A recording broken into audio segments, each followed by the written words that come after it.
Congratulations to all my children for winning the Daytime Emmy for Best Writing Team. Always on the cutting edge. Nobody does it better. We've only just begun to sizzle. All My Children, ABC Daytime. Come on, Childre.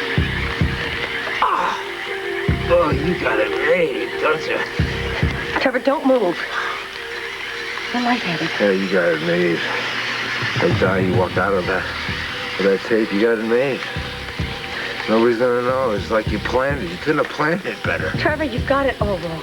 But you're not gonna kill Brooke. No. You're not gonna kill me? No. Look, I didn't plan this. It was an accident. I would never do anything to hurt you. I had no idea you were coming to the cabin. I was packing to leave. So it's just your lucky day, huh? Kismets.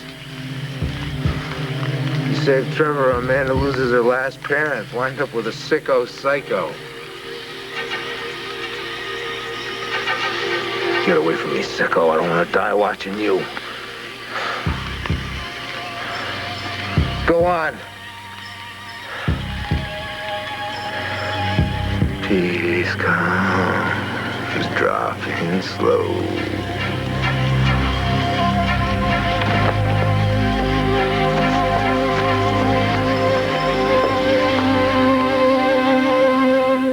What is it, all this I hear about you having bad dreams, huh? It scared me. It did. Yeah, it did. So, that's why we had to make these magic, Sweet Dreams cookies. Oh, I thought I smelled something good. Chocolate chip, right? Chocolate chip, that's right. Well, that's the most effective cookie at all. I'll tell you what we are going to do, okay? We're going to pile them about yay high next to your bed, and that way they can look out after you, make sure those bad dreams don't come back. What if it does? What if it does? No way. Those cookies are guaranteed. But I tell you what, when nightmares come a-calling to bother you, I promise you, you will always wake up to shoo them away. I am? Yeah, sure. Dreams are just dreams. They're not real. But this was real. Oh, honey, it wasn't real. Yes, it was. I was in the castle you and me and Junior built, and I kept looking and looking, but I couldn't find anybody. Then this old lady came, told me, no, everybody was gone, and they weren't coming back, ever. Well, see? It just goes to prove that dream was all bunk, because I'm right here.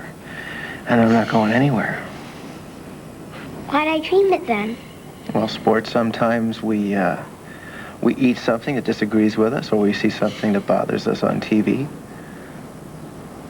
Or sometimes we're just plain thrown for a loop by the changes in our lives. But that's why we've got to learn to be strong and face our fears, because life is full of change and new things.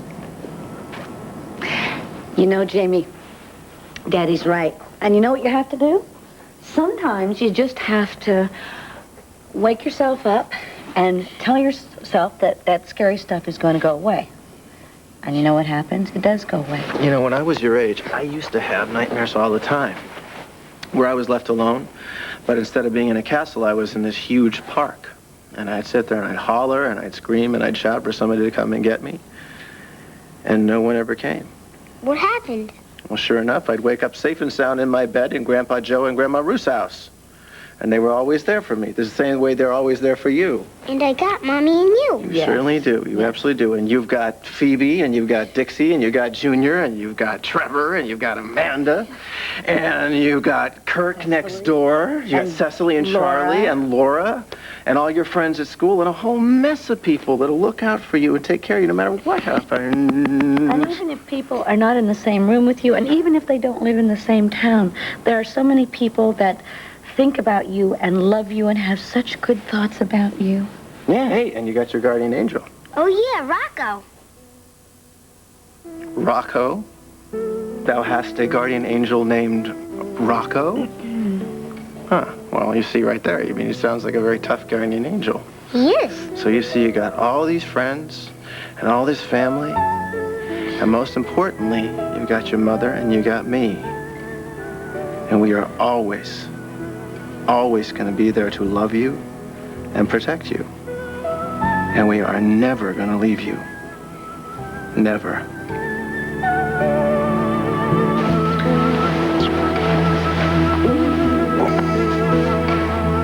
Hug. Well, that lobster was delicious. Yes, you did seem to enjoy it. Oh, I love my creature comforts. With food like that and wine like this, well, business is painless. Yes, it is, isn't it? How was your dinner? Adequate? Why are we the spoiled epicure? Maybe it's the company that's not to your liking? Business is business. Well, you know the old saying? Whose bread I eat, his song I sing. If you ever need me to set the stage for Brooke again, you just let me know. I'll keep that in mind. Yeah, I could use a couple of Pierce Riley paintings for my wall, if you're willing to shell out again. I don't need to stage any scenes for Brooke's benefit. Well, there goes my art collection. I suppose I have to find my own American primitive. You do that. Well, I'm not going to cry over it, Adam. I'm so relieved. Tell me something. Now that Brooke has found her primitive, does that mean that you and she are finito? Brooke and I will always have a special connection. Well, I'm so relieved. And she'll come back.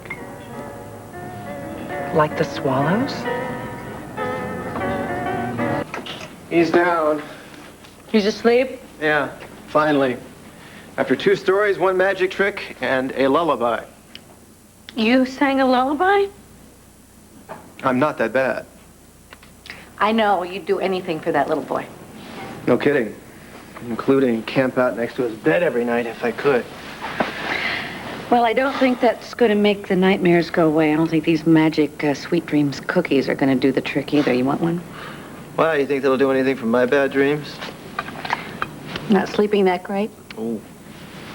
2 hours of sleep a night does not make Tad a very happy boy. Then again, I don't think there's much that would make me happy these days. You know what they say? No rest for the wicked. Oh, you're not wicked. Oh, yes, You're not wicked, all right? You're a human being. You made a mistake. You're suffering. And I can tell you in time... Okay, just don't. Brooke, okay, if you're my friend, do me a favor. Don't tell me it's going to get better, because it's not. Tad, come on. No. Don't. You know what happened today? I was screening my calls and let the machine pick up one. Heard the outgoing message. Hadn't heard it since before Dixie left. You remember when I had a family? It's amazing, you know, you think you're going to get through the day without crashing, and then you hear something as stupid as the message on an answering machine.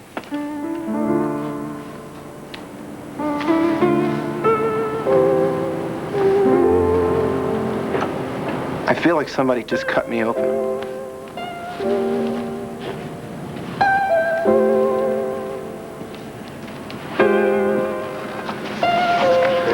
I know. I swear to God.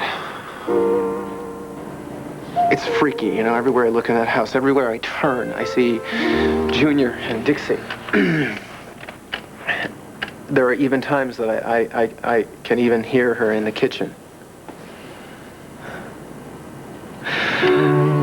On the upside, I get a hell of a lot accomplished. When you don't have a life, you can get stuff done, you know. Would you like some advice from somebody who's been down that road? Is it free? Working until you're bleary-eyed is not going to work. It doesn't make you forget. It doesn't. Well, that's too bad, because right now it's all I've got. It's not all you have. We have a very special little boy in there who counts on you to make the bad dreams go away. And if it weren't for you, Tad, that little boy would still be crying and waking up tonight.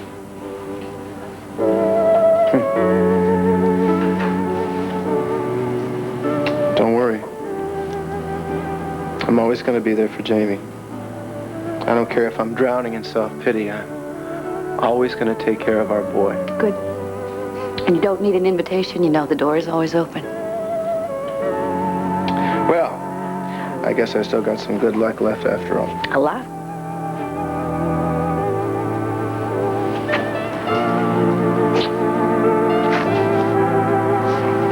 Good night. Good night.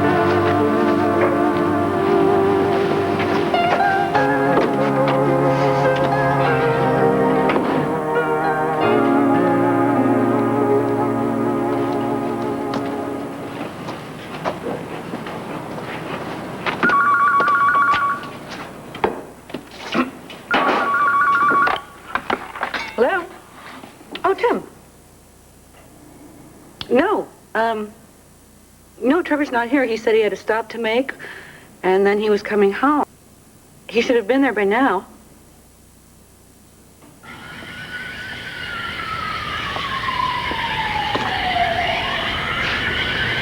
Hold on, Trevor. What am I going to do now?